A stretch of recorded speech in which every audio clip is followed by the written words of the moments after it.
Hi friends, good morning. Welcome back to my channel Sandhya vlogs. ಇದು ಭೀಮನ ಅಮಾವಾಸ್ಯೆ ದಿನದಿಂದ ಕಂಟಿನ್ಯೂಸ್ 3-4 ಡೇಸ್ ವ್ಲಾಗ್ ಆಗಿರುತ್ತೆ.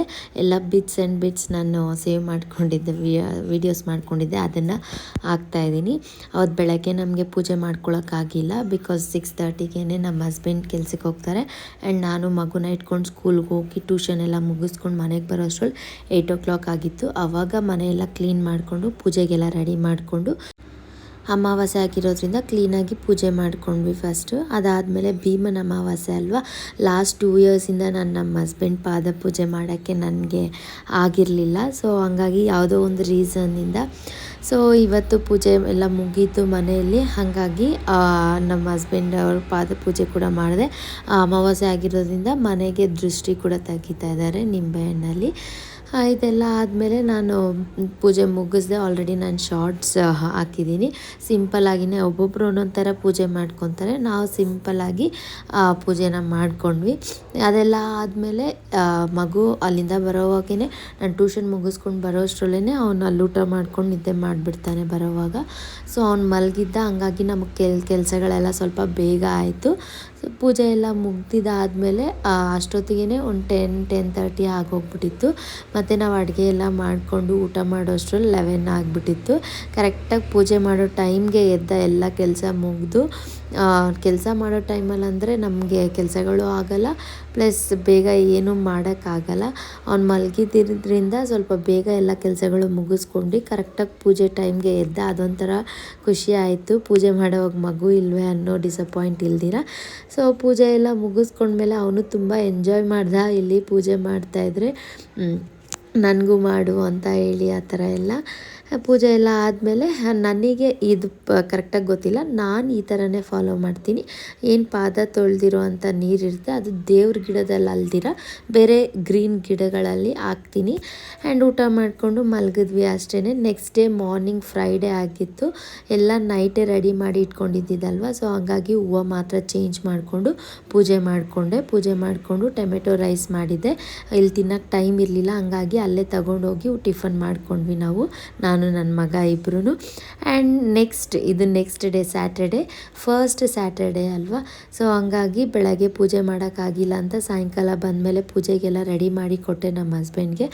ಅವ್ರು ಪೂಜೆ ಮಾಡಿದ್ಮೇಲೆ ಟೈಮ್ ಇದ್ದಾಗ, ಫ್ರೀ ಇದ್ದಾಗ ನಾವು ಸ್ವಲ್ಪ ಬೇಗ ಬಂದು ಪೂಜೆ ಮಾಡಿದ್ವಿ. ಹಾಗಾಗಿ ಭಗವದ್ಗೀತೆ ಬುಕ್ ಏನು ತಂದಿಟ್ಕೊಂಡಿದ್ದಾರೆ ಅವರು, ಅದರಲ್ಲಿ ರ್ಯಾಂಡಮಾಗಿ ಯಾವುದೋ ಒಂದು ಪೇಜ್ ತೆಗೆದು ಅದರಲ್ಲಿ ಒಂದು ಪ್ಯಾರನ ಓದ್ತಾರೆ. ಹಂಗೆ ಎಲ್ಲ ಓದಿದ್ರು.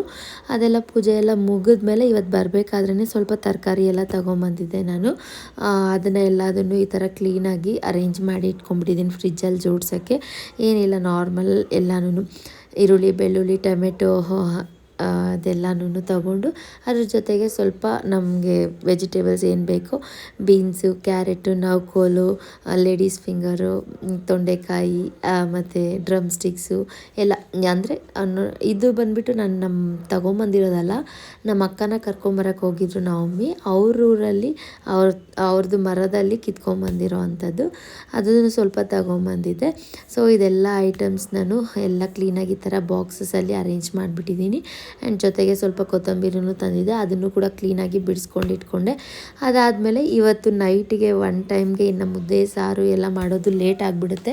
ಪೂಜೆ ಎಲ್ಲ ಮುಗಿಸ್ಕೊಳ್ಳೋ ಅಷ್ಟರಲ್ಲಿ ಬೇರೆ ಲೇಟ್ ಆಯಿತು ಅಂದ್ಬಿಟ್ಟು ಇಲ್ಲಿ ನಾನು ಸ್ವೀಟ್ ಕಾರ್ನ್ ರೈಸ್ನ ಮಾಡ್ತಾಯಿದ್ದೀನಿ. ಬರೀ ಸ್ವೀಟ್ ಕಾರ್ನೇ ಹಾಕಿ ಮಾಡ್ಬೋದು, ಹೆಂಗಿದ್ರು ಫ್ರೆಶ್ ವೆಜ್ಜೀಸ್ ತಂದಿದ್ದೆ ಅಂದ್ಬಿಟ್ಟು ಸ್ವಲ್ಪ ಕ್ಯಾರೆಟು, ಬೀನ್ಸ್ನ ಕೂಡ ಆ್ಯಡ್ ಮಾಡ್ತಾಯಿದ್ದೀನಿ. ಇದು ಆಪ್ಷನಲ್ಲು. ಆ್ಯಂಡ್ ಏನಿಲ್ಲ, ನಾರ್ಮಲಾಗಿ ಒಗ್ಗರಣೆ ಮಾಡ್ಕೊಳ್ಳೋದು. ಈರುಳ್ಳಿ ಮತ್ತು ಬೆಳ್ಳುಳ್ಳಿ ಹಾಕಿದ್ರೆ ಹಾಕ್ಬೋದು, ಅದು ಆಪ್ಷನಲ್ಲು, ನಾನು ಯೂಸ್ ಮಾಡ್ತಾಯಿಲ್ಲ. ಈರುಳ್ಳಿ ಎಲ್ಲ ಸ್ವಲ್ಪ ಟ್ರಾನ್ಸ್ಪರೆಂಟ್ ಆದಮೇಲೆ ವೆಜಿಟೇಬಲ್ಸ್ ಹಾಕ್ಬಿಟ್ಟು ಟೊಮೆಟೊ ಮತ್ತು ಹಸಿಮೆಣ್ಸಿನ್ಕಾಯಿ ಹಾಕ್ಕೊಂಡು ಚೆನ್ನಾಗಿ ಫ್ರೈ ಮಾಡ್ಕೊಳ್ಳೋದು. ಅದೊಂದು 74% ಅಷ್ಟು ಕುಕ್ ಆಗಿದೆ ಅಂದಾಗ ನಾವು ಬಾಯ್ಲ್ ಮಾಡಿ ತಣ್ಣಗೆ ಮಾಡ್ಕೊಂಡಿರುವಂಥ ರೈಸ್ ಹಾಕ್ಕೊಂಡು ಸಾಲ್ಟ್ ಅಡ್ಜಸ್ಟ್ ಮಾಡ್ಕೊಳ್ಳೋದು ಅಷ್ಟೇ. ನಾನು ಯಾವುದೇ ಥರ ಮಸಾಲೆಗಳೆಲ್ಲ ಏನೂ ಹಾಕಿಲ್ಲ. ಮೈಲ್ಡ್ ಟೇಸ್ಟಲ್ಲಿ ಸಖತ್ತಾಗಿತ್ತು, ತುಂಬಾ ಟೇಸ್ಟಿಯಾಗಿತ್ತು, ಚೆನ್ನಾಗಿ ಬಂದಿತ್ತು. ಫಸ್ಟ್ ಟೈಮ್ ನಾನು ಸ್ವೀಟ್ ಕಾರ್ನ್ ರೈಸ್ನ ಮಾಡಿದ್ದು. ಬಟ್ ಸ್ವಲ್ಪ ವೆಜಿಟೇಬಲ್ಸ್ ಆ್ಯಡ್ ಮಾಡಿದೆ ಅಲ್ವಾ, ಹಂಗಾಗಿ ತುಂಬಾ ಟೇಸ್ಟಿಯಾಗಿತ್ತು. ನನ್ನ ಮಗನೂ ತುಂಬ ಎಂಜಾಯ್ ಮಾಡ್ಕೊಂಡು ತಿಂದ. ನೀವು ಒಂದ್ಸತಿ ಟ್ರೈ ಮಾಡಿರಿ, ನಿಮಗೂ ಇಷ್ಟ ಆಗುತ್ತೆ. ಆ್ಯಂಡ್ ಈ ವಿಡಿಯೋನ ಇಲ್ಲಿಗೆ ಎಂಡ್ ಮಾಡ್ತಾಯಿದ್ದೀನಿ. ಥ್ಯಾಂಕ್ ಯು ಸೋ ಮಚ್ ಯಾರೆಲ್ಲ ವಿಡಿಯೋ ಎಂಡ್ವರೆಗೂ ನೋಡಿದ್ದೀರಾ ಎಲ್ಲರಿಗೂ. ಆ್ಯಂಡ್ ಅದ್ರ ಜೊತೆಗೇ ಸ್ವಲ್ಪ ನಾನು ಕಾಫಿ ಕೂಡ ಮಾಡಿಕೊಂಡೆ. ಲೇಟಾಗಿ ಬಂದ್ವಲ್ಲ, ಪೂಜೆ ಎಲ್ಲ ಮಾಡೋದ್ರಲ್ಲಿ ಕಾಫಿ ಕೂಡ ಕುಡ್ದಿರಲಿಲ್ಲ. ಹಾಗಾಗಿ ಟೇಸ್ಟ್ ರಿವ್ಯೂ ನಮ್ಮ ಹಸ್ಬೆಂಡ್ ಹೇಳ್ತಾರೆ, ಕೇಳ್ರಿ ಹೆಂಗಿತ್ತು ಅಂತ ಹೇಳಿಬಿಟ್ಟು. ರೈಸ್ ತುಂಬ ಚೆನ್ನಾಗಿದೆ. ಸೊ ಸ್ವೀಟ್ ಕಾರ್ನ್ ರೈಸ್ ತಿನ್ಬೇಕು ಅನಿಸ್ತು. ಬಟ್ ಸ್ವೀಟ್ ಕಾರ್ನ್ ಜೊತೆಗೆ ಸ್ವಲ್ಪ ತರಕಾರಿನೂ ಹಾಕಿದ್ರೆ ಚೆನ್ನಾಗಿರುತ್ತೆ ಅಂತ ಫ್ರೆಶ್ಶಾಗಿ ತಿಂದಿರೋ ತರಕಾರಿ ಸ್ವಲ್ಪ ಕಟ್ ಮಾಡಿ ಹಾಕಿದ್ವಿ. ರೈಸ್ ಚೆನ್ನಾಗಿದೆ, ಏನು ಮಸಾಲೆ ಎಲ್ಲ ಏನೂ ಇಲ್ಲ, ಜಸ್ಟ್ ಬಾಯ್ಲ್ ಮಾಡ್ಕೊಂಡಿದ್ವಿ. ವೆಜಿಟೇಬಲ್ಸ್ ಎಲ್ಲ ರೈಸ್ ಹಾಕಿ ಮಿಕ್ಸ್ ಮಾಡಿದ್ವಿ. ಚೆನ್ನಾಗಿದೆ, ಟ್ರೈ ಮಾಡಿ ಅನಿಸುತ್ತೆ. ನೋಡಿದ್ರಲ್ವ ಫ್ರೆಂಡ್ಸ್, ನಿಜಾನೇ ಟೇಸ್ಟ್ ಸೂಪರಾಗಿತ್ತು. ನೀವು ಒಂದ್ಸತಿ ಟ್ರೈ ಮಾಡಿರಿ, ನಿಮಗೂ ಇಷ್ಟ ಆಗುತ್ತೆ. ಆ್ಯಂಡ್ ಈ ವಿಡಿಯೋನ ಇಲ್ಲಿಗೆ ಎಂಡ್ ಮಾಡ್ತಾಯಿದ್ದೀನಿ. ಯಾರೆಲ್ಲ ವಿಡಿಯೋ ಎಂಡವರೆಗೂ ನೋಡಿದ್ದೀರಾ ಎಲ್ಲರಿಗೂ thank you so much. And see you all in the next vlog. Until then keep smiling. Like ಮಾಡಿ, ಶೇರ್ ಮಾಡಿ, ಸಬ್ಸ್ಕ್ರೈಬ್ ಮಾಡೋದಂತೂ ಮರಿಬೇಡಿ friends. Thank you so much video ಎಂಡವರೆಗೂ ನೋಡಿರೋದಕ್ಕೆ. See you all in the next vlog. Bye.